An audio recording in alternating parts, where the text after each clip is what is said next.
Jay-Z, you're no different from Diddy. I can't stand the arrogant, condescending way you carry yourself. Nicki posted a video of you wearing a pink wig, and all I did was repost it. That's it. You earned that criticism. Everybody knows about the tension between us. It's been going on for more than 2 decades. I've watched the way you move in this industry, from power struggles to the control you've allegedly exercised behind the scenes. When Tidal launched in 2015, Nicki helped build that platform from the ground up, yet accusations remain that millions in royalties never made it back to her. Then there's the Super Bowl controversy. Lil Wayne was widely viewed as deserving of the opportunity, yet many believe personal politics got in the way. If that's true, how is that different from the unfair power dynamics people criticize elsewhere in the industry?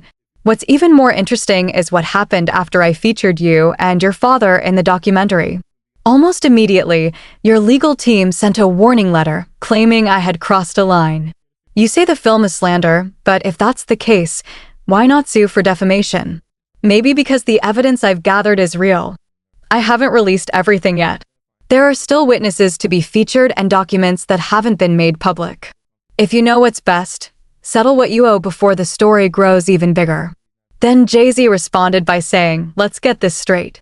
Nobody's afraid of 50 Cent. But that statement raises an interesting question. Why go out of your way to clarify that nobody is afraid of someone when nobody was asking in the first place? For years, the tension between 50 Cent and Jay-Z remained largely confined to industry conversations. This documentary brings many of those long-discussed narratives into the spotlight. Both men became powerful forces in hip-hop, but they built influence in very different ways. One was outspoken and confrontational. The other was strategic and measured. Their rivalry ultimately raises a larger question: who leaves the deeper impact on culture? The visible challenger or the calculated tactician operating behind the scenes? And if real influence often works away from public view, how much of the industry's history has been shaped by forces hiding in plain sight? Some commentators have gone even further, claiming that Jay-Z and Diddy were part of a larger effort that suppressed the rise of East Coast artists. The argument is that labels invested heavily in New York rappers, while Southern artists generated stronger returns with smaller budgets. According to this view, emerging East Coast talent was intentionally held back, while artists from other regions were elevated because they were considered more profitable. Whether those claims are true or not, they feed into a broader discussion about how power functions in the music business. During the era of physical album sales, release dates were carefully coordinated and opportunities rarely appeared by accident. 50 Cent has often argued that success isn't determined solely by talent, but also by access, relationships, and influence. If opportunity is shaped by power as much as ability, then the industry begins to look less like a meritocracy and more like a game where the rules aren't the same for everyone. At what point does ambition become obstruction? And where's the line between competition and control? Others have pointed to Jay-Z's marriage to Beyoncé as a turning point in how he was perceived publicly. The argument isn't simply that his music changed, but that his image evolved.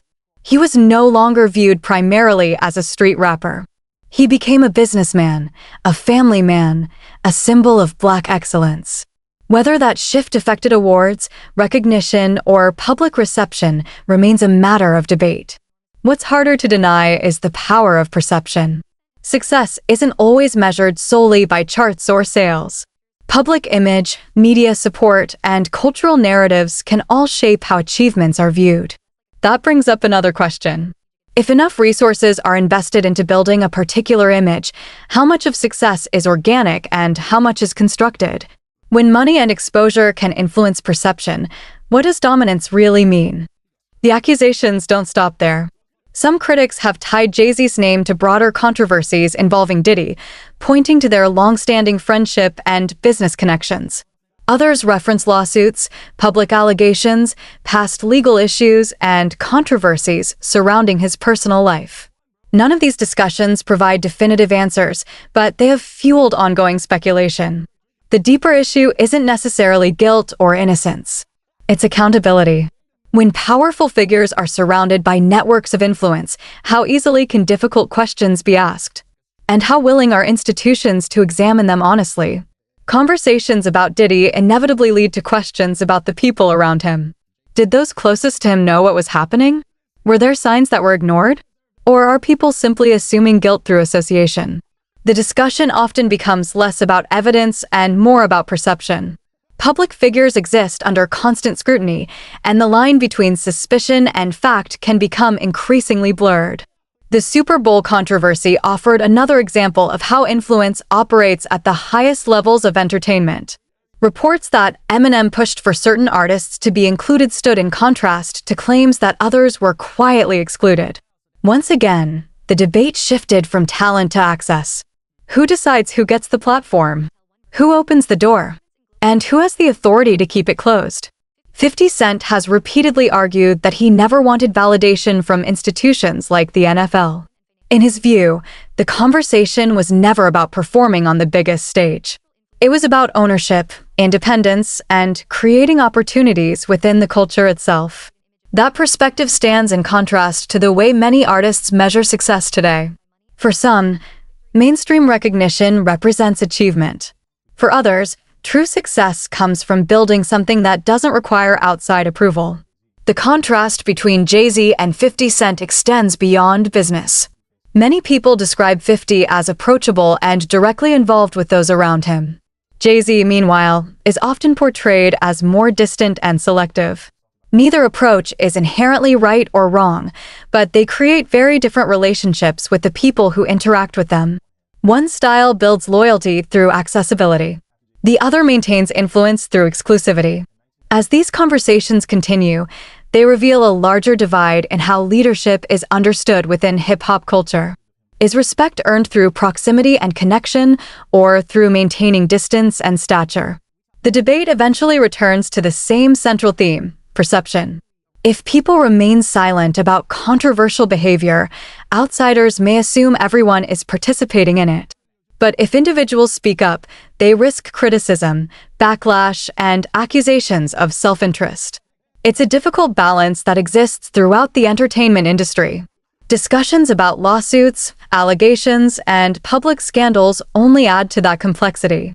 Many of these claims involve events that allegedly occurred decades ago, making it difficult to separate facts from speculation. Legal limitations, incomplete records, and conflicting accounts often leave more questions than answers.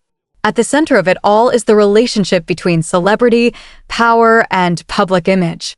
Jay-Z and Beyoncé represent one of the most influential partnerships in modern entertainment. Together, they built an empire that extends far beyond music. To supporters, their success reflects talent, discipline, and vision. Critics argue that public perception plays an equally important role. Regardless of where someone stands, their relationship demonstrates how personal lives and public branding increasingly overlap. In modern celebrity culture, the two are often inseparable. As more allegations, rivalries, and controversies resurface, the focus shifts away from success and toward accountability. The documentary doesn't attempt to deliver final verdicts.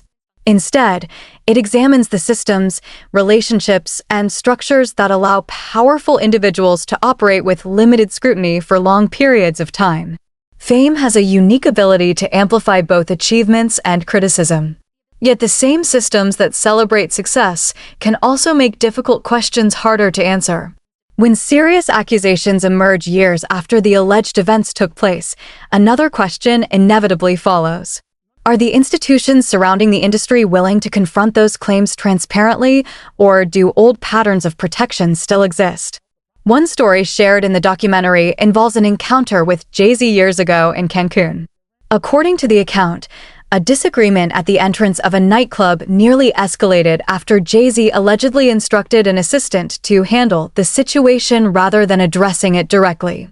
The incident was ultimately resolved, but the storyteller viewed it as an example of the attitude and hierarchy that often surround major celebrities.